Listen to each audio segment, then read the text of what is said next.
This lecture is on the Cold War in the 1960s, and I'll begin with a prayer from Martin Luther King Jr. O thou eternal God, out of whose absolute power and infinite intelligence the whole universe has come into being, we humbly confess that we have not loved thee with our hearts, souls, and minds, and we have not loved our neighbors as Christ loved us. We have all too often lived by our own selfish impulses, rather than by the life of sacrificial love as revealed by Christ. We often give in order to receive. We love our friends and hate our enemies. We go the first mile, but dare not travel the second. We forgive, but dare not forget. And so as we look within ourselves, we are confronted with the appalling fact that the history of our lives is the history of an eternal revolt against thee. But thou, O God, have mercy upon us. Forgive us for what we could have been, but failed to be. Give us the intelligence to know thy will. Give us the courage to do thy will. Give us the devotion to love thy will. In the name and spirit of Jesus we pray. Amen.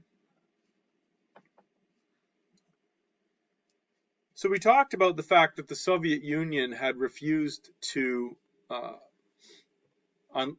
let go of Central and Eastern Europe and established communist regimes in those areas. And something similar happened in the northern part of Korea. And as the Soviet Union held on to these areas and wouldn't let go of them, the tense relations that emerged between the Soviet Union and the democratic countries of the West became known as the Cold War. The Cold War was exacerbated when the Soviet Union developed nuclear weaponry in 1949, and by the fact that Marxist ideology, in which communism was rooted, was explicit about its goal of spreading revolution around the world by violence if necessary. So many Westerners were sure that the Soviet Union was intent on global domination. The crisis was exacerbated when communists, led by Mao Zedong, seized control of China, also in 1949, the very same year that the Soviet Union developed nuclear weapons. Remember that China had been the great hope of the missionary movement for generations. Yet now, communists forced all Western missionaries to leave the country. And then they unleashed a brutal persecution of Chinese Christians, driving the Chinese church into hiding. It was the story of the Soviet Union all over again.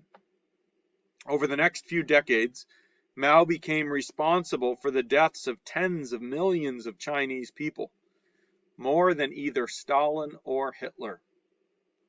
China became completely closed to America and to American Christians. And this map shows you the situation at this point, all the red countries being the communist countries by 1949. Then in 1950, communist North Korea invaded South Korea, beginning the Korean War, which lasted 3 years and devastated Korea. The United Nations intervened on behalf of South Korea, while China intervened on behalf of North Korea. It was a brutal war that resulted in a stalemate, which left the two countries divided as they are to this day. Interestingly, though, it was after the Korean War that evangelical Christianity really began to take off in Korea. In the United States, the Cold War led to a new emphasis on America's religious character. The reason for this was that the Soviet Union was explicitly and militantly atheistic or anti-Christian, and so that led Americans to play up their Christian character as opposed to the Soviet Union. And recall again that the 1950s was a very religiously fervent time. So Americans came to view America as representing Christianity, liberty, and limited government, none of which should be a surprise. Remember that in the 1800s, the time of the Benevolent Empire, they had thought the same way. Well, now communism and the Soviet Union came to represent atheism, tyranny, and totalitarianism. Presidents Truman and Eisenhower of the United States emphasized the importance of religion to democracy and to liberty. It was at this time that Congress made "In God We Trust" the United States motto and added the phrase "under God" to the Pledge of Allegiance. And Americans became very suspicious of communist influence in the United States, leading to another Red Scare. Remember, the first Red Scare had been after World War I, where the American government limited civil rights to try to prevent a communist revolution. Many Americans suspected Protestant liberals in the mainline denominations and liberal seminary professors for being sympathetic to communism, in part because their commitment to the social gospel often led them to call for government action that moved in the direction of socialism.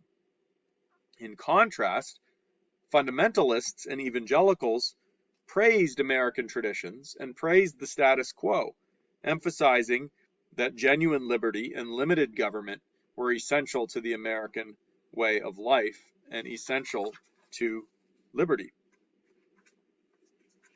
It was in this context that the United States Supreme Court issued two controversial decisions in 1962 and 1963. Up to this point, Protestantism was still a big part of American life. In public schools, prayer and Bible reading were regular occurrences. But now in two Supreme Court decisions, the Supreme Court declared prayer and Bible reading in public schools unconstitutional.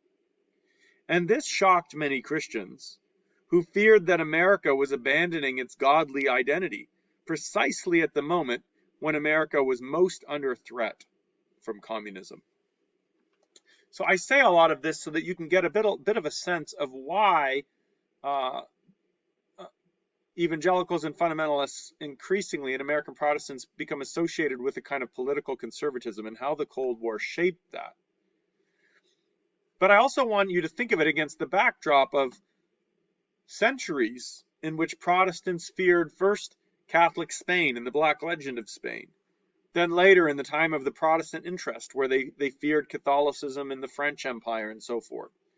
And now you have kind of a newer version of this, where the enemy is not Catholicism anymore, but the enemy is now atheistic communism. This is also the context for the civil rights movement.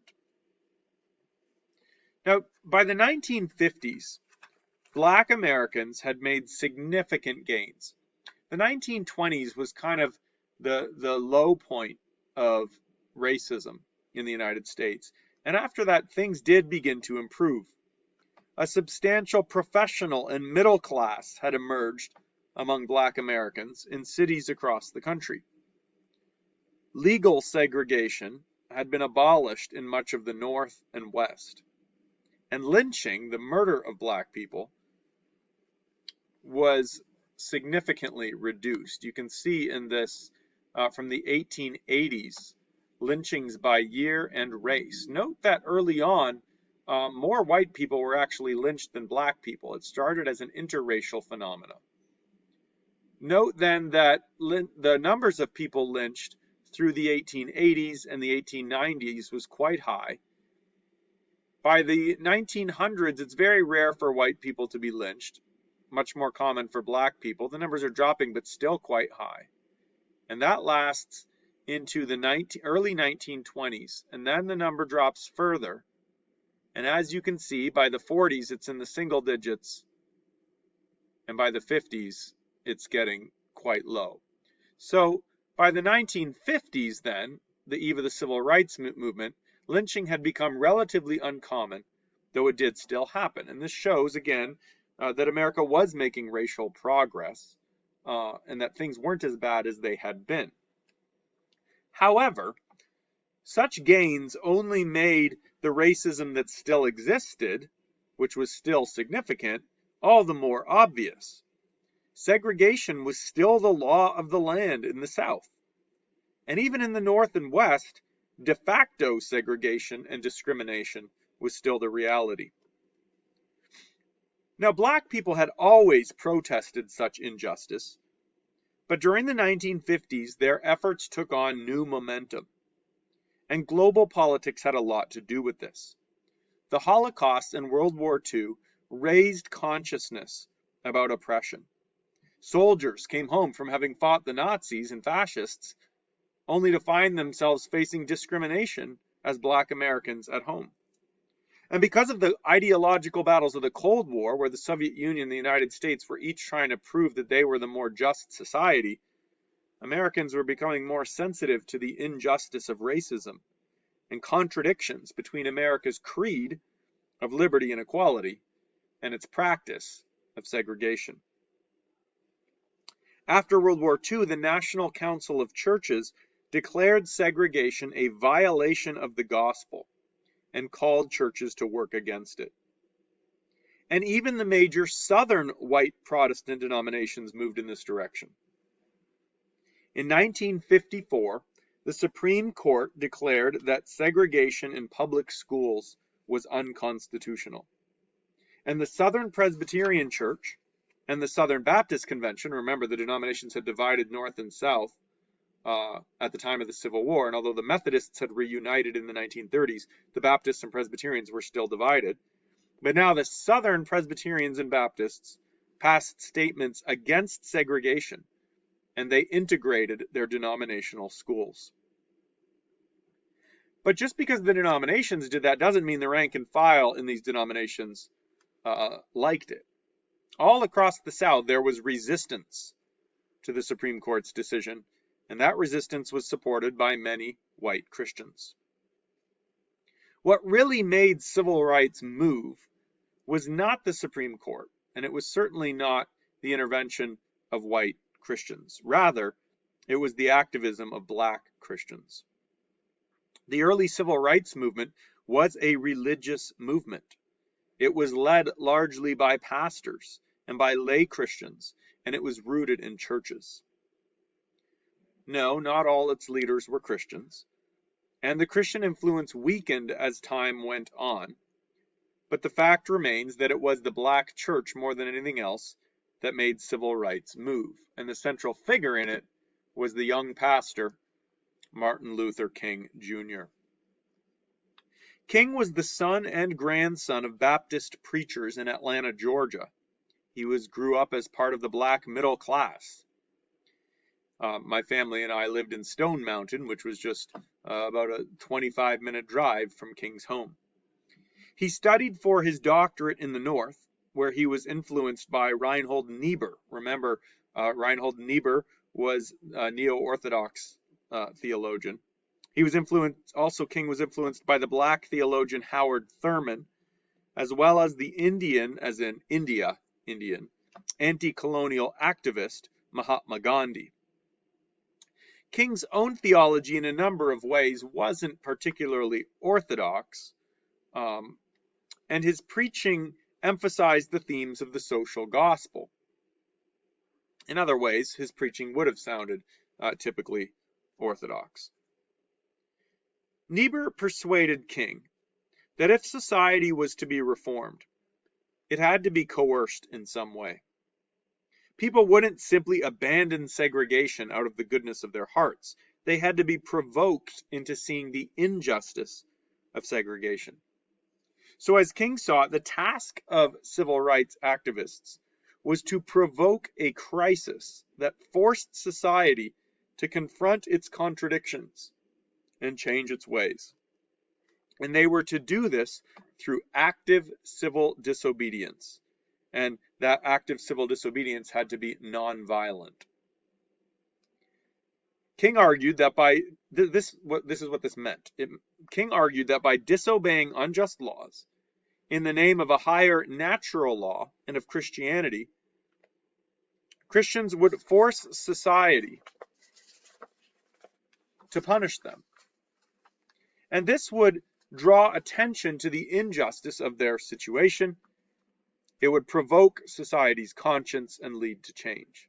In other words, for example, Black civil rights activists would go to an area prohibited to Black people. They would do so non-violently, and when the police came and arrested them, they would submit to their punishment in hope that society would be ashamed at the injustice being committed against them and change its ways. Crucial to King's view was that neither Christianity nor natural law nor American democracy justified segregation. He appealed to the idea of the beloved society, his language for the kingdom of God, to challenge white Christians. He also appealed to the natural law of human equality and to the Declaration of Independence, calling Americans to live up to the truths of their political creed rooted in the American Revolution. So he used both religious and political type arguments. Influenced by Gandhi, King argued that the goal of civil rights activism was not to defeat or humiliate the oppressor, but to win the oppressor over through love and to love, establishing a shared beloved community.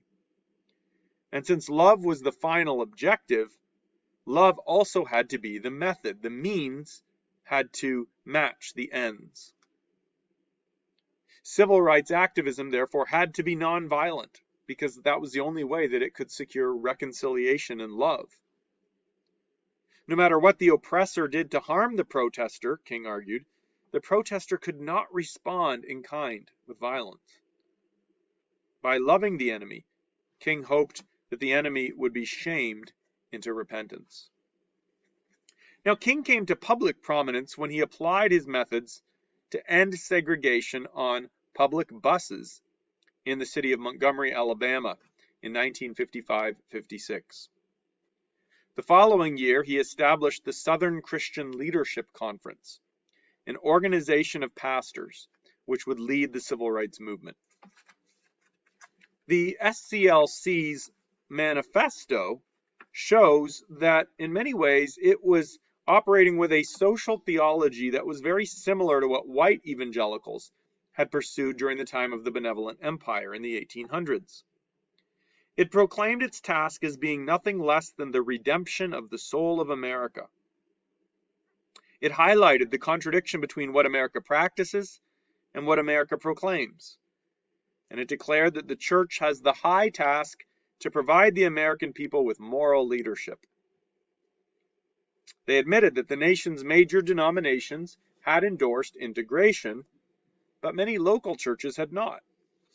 Most Southerners were prepared to submit to the supreme law of the land, they admitted, but a minority of militants were defying the law and intimidating the majority into silence, and so segregation was enduring because of that. And the manifesto called black people to stand up and assert their dignity, to seek justice, and to refuse cooperation in the evil system of segregation. It urged them to accept Christian love in full knowledge of its power to defy evil and to embrace nonviolent resistance as a means of transformation.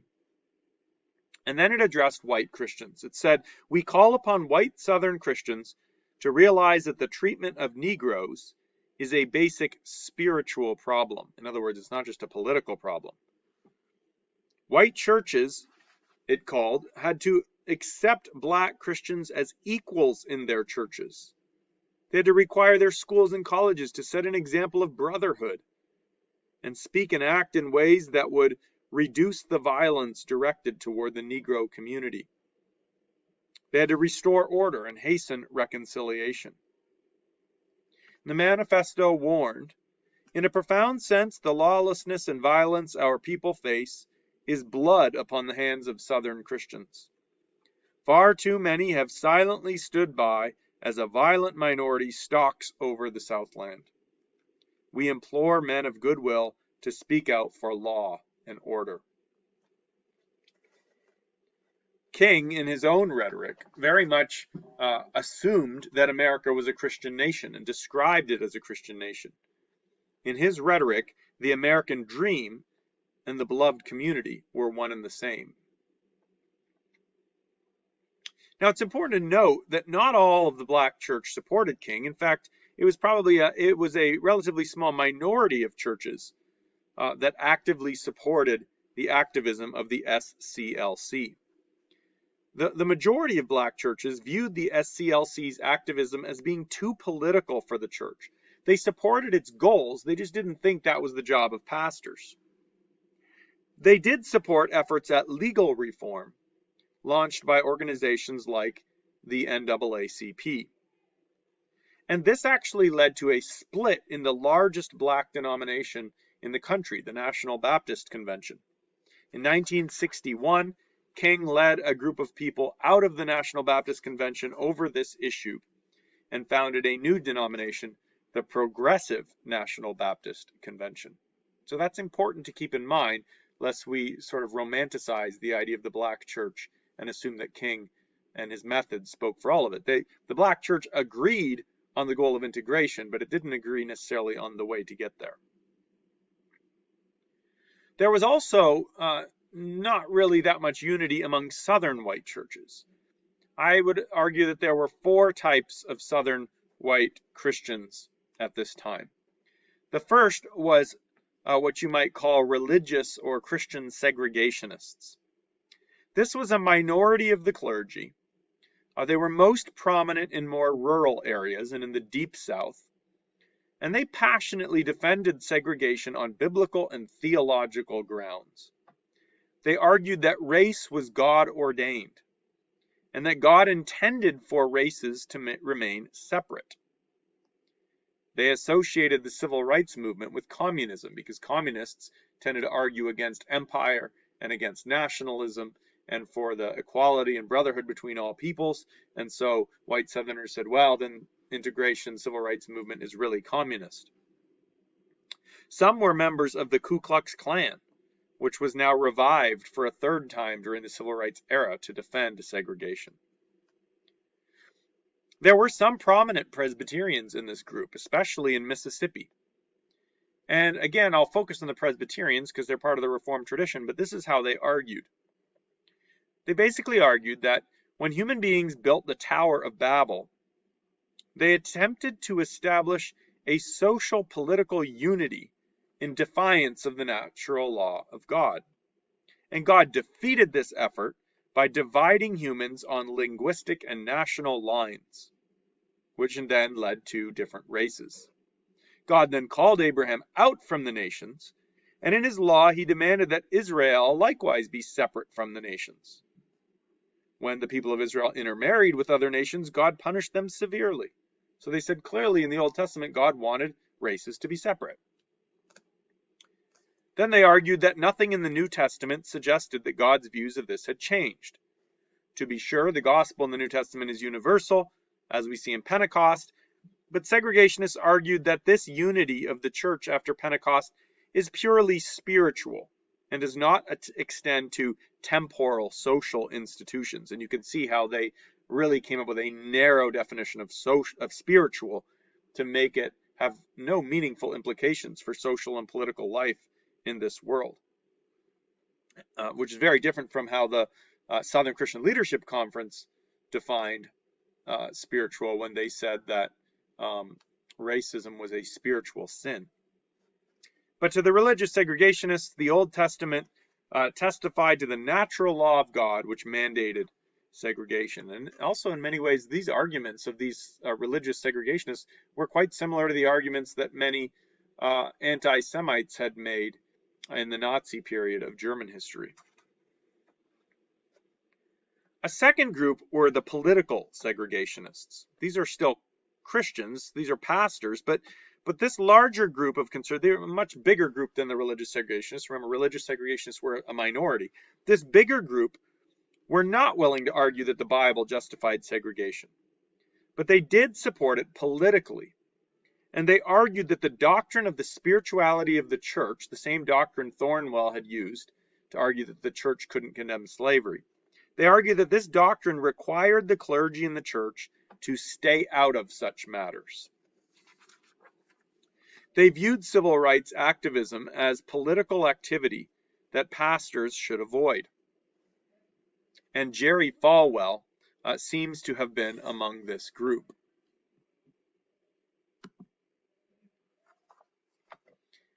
So here the idea is segregation isn't necessarily mandated by God, but it's a political matter that the church should stay out of. And by the way, here in this image, you can actually see a white church refusing entry to some black people and the police are intervening and enforcing that rule that black people cannot come and attend a worship service. A third group was the moderates. This was a relatively large group of pastors, especially prominent in middle to upper class churches and in urban areas, and they professed support for integration, but only if it was done gradually and orderly. They opposed the civil rights activism, the methods of King and others, because they blamed it for causing tension and violence, and they urged black people to be patient. These are the ones that King famously criticized in his letter from a Birmingham jail. And then finally, there were the integrationists. This was a minority of Southern white Christians, a small minority, who actively supported integration, whether out of principle, because they thought the Bible demanded it, or because they thought Christians ought to cooperate with the decision of the Supreme Court. They called their people to support integration, actively worked to make sure it happened smoothly and peacefully. They walked black children to school, and in some cases they joined civil rights protests. This position was most common in the Upper South. Pastors who took the integrationist position in the Deep South were often ostracized and chased out of their pulpits. Billy Graham and those who shared his vision for evangelicalism was ultimately part of this group. They believed that evangelicalism was not compatible with segregation, and that segregation was a great obstacle to sharing the gospel and spreading the gospel around the world. But it's important to keep two principles in mind here. First of all, there was often a gap between the pulpit, the clergy, and the pew. Clergy might advocate one perspective, but that didn't mean their rank and file members agreed with them. And more clergy may have been sympathetic to integration than lay people were. Secondly, although Southern white churches are often criticized for failing to more actively support civil rights, the reality is that most of them also didn't oppose civil rights. And that's significant. As Chappell argues in his classic book, A Stone of Hope, the fact that so many white churches would not oppose civil rights and integration was actually a big part of what made the civil rights movement successful.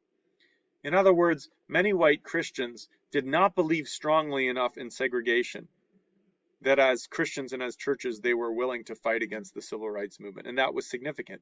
Martin Luther King Jr. won the theological and moral battle, and so gradually white resistance would collapse.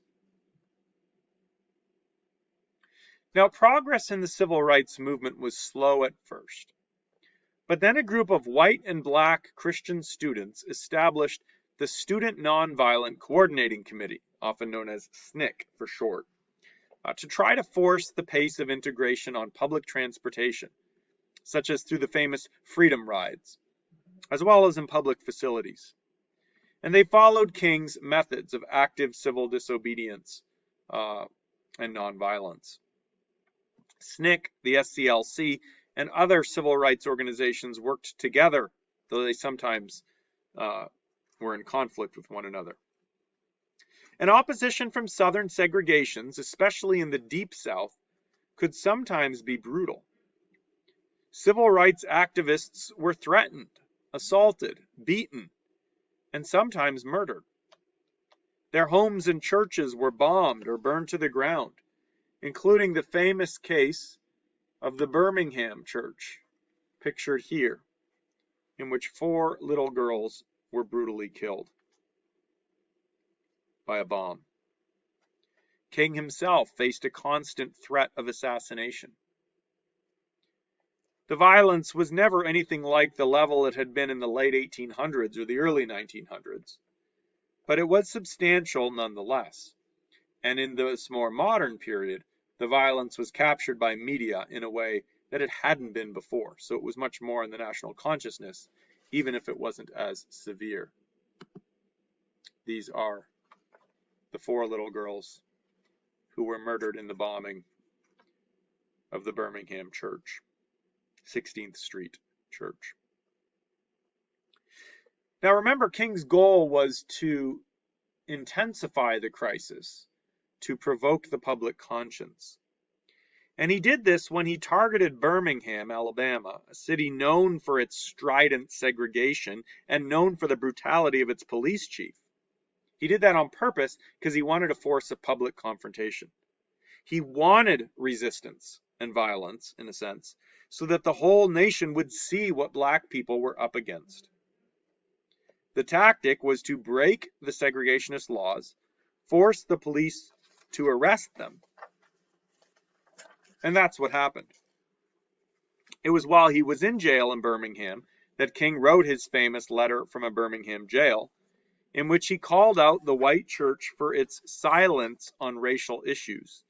And he called out white moderates in particular, accusing them of being more concerned with law and order than with justice. What really enabled the breakthrough then was the fact that when the Birmingham police turned violently against the protesters, it was captured on national TV. For the first time, the nation watched at prime time as news footage cut in of violent racism in all its brutality, of dogs and water hoses being unleashed on children in the streets of Birmingham.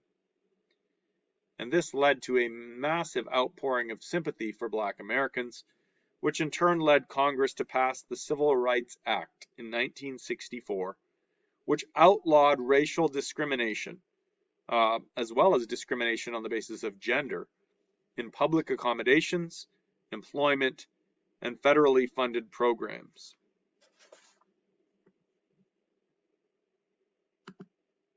This is a picture of the brutality where they're using fire hoses here on the civil rights protesters in Birmingham. See, it's BFD, Birmingham Fire Department. But I'd encourage you to look up on YouTube and find some of the footage of what actually happened with the dogs and the fire hoses in what was really a momentous national event. Now, even after the Civil Rights Act was passed, Black people still couldn't vote in much of the Deep South. So King turned toward voting rights as his next significant issue. This too provoked violence and backlash. But it also, for the first time, captured the imagination of white Christians across the country. Civil rights protesters were violently attacked on the Pettus Bridge in Selma, Alabama. And in response, hundreds of white clergy and white activists came down from the north to support King's campaign for voting rights in Selma, Alabama. Some southern white clergy also marched for civil rights. And northern clergy lobbied Congress to pass a civil rights law. In 1965, Congress passed the Voting Rights Act, securing the voting rights of Black people in America, at least by law. And this was the high point of the civil rights movement. The breakthroughs of the civil rights law and the voting rights law were massive. But having broken legal segregation in the South, and having secured voting rights for Black people, King realized that much more yet had to be done. He realized that discrimination, racism, was still rampant throughout the country. Even in the North, de facto segregation was still the reality, and many Black people lived in poverty in inner city ghettos. Communities used all manner of tactics, some legal and others illegal, to keep Black people out of their neighborhoods or to keep them from competing with them for jobs. King began to realize the extent of the problem when violent riots broke out in Watts, the Los Angeles area, destroying much of the community in 1965. And this image shows the raging fires of the Watts riots, which destroyed a whole neighborhood. This woke King up to just how bad the problem was outside the South. So he decided to take his campaign to the North to combat discrimination and de facto segregation. And he concluded that racism was even worse in many northern cities than it was in the South. He also found that when he challenged discrimination in housing and jobs in the North, he lost much of his white support. In other words, White Christians in the North had supported his efforts to end segregation in the South, but as soon as he challenged their way of life in the North, they dug in and turned hostile, especially when he tried to get them to integrate their neighborhoods. That's when he lost the support of many white Northerners. During the final years of his life, King increasingly became more radical in his views. He believed that the next frontier after civil rights and voting rights was ending poverty for both white people and black people. And he embraced socialism, though not communism, as the means of doing so. He also embraced increasingly aggressive tactics designed to provoke confrontation not only with state and local authorities, which is what he had done in the South, but with the federal government itself. And he spoke out vocally against the Vietnam War, which was beginning at this time, which many Americans viewed as a crucial battle of the Cold War, but which King and other critics viewed as a colonial war against persons of color. And much of King's outlook during these years is captured in the reading Where Do We Go From Here, which I hope we can discuss in the class discussion. But because King moved in this more socialist confrontational direction and criticized American involvement in the Vietnam War, it became all the easier for his critics to view him as a communist or view him as a socialist who was suspect. And when you add the fact that white Northerners are becoming more and more wary of King already because he's fighting for integration in northern neighborhoods now, that King was increasingly unpopular in the latter part of his life. And his rhetoric became increasingly in the mold of like the Jeremiah type sermon that we've discussed before, where King warned that if America didn't repent, it would face God's judgment. And of course, in 1968, King would ultimately be assassinated, ending his life right in the midst of these tumultuous debates and arguments.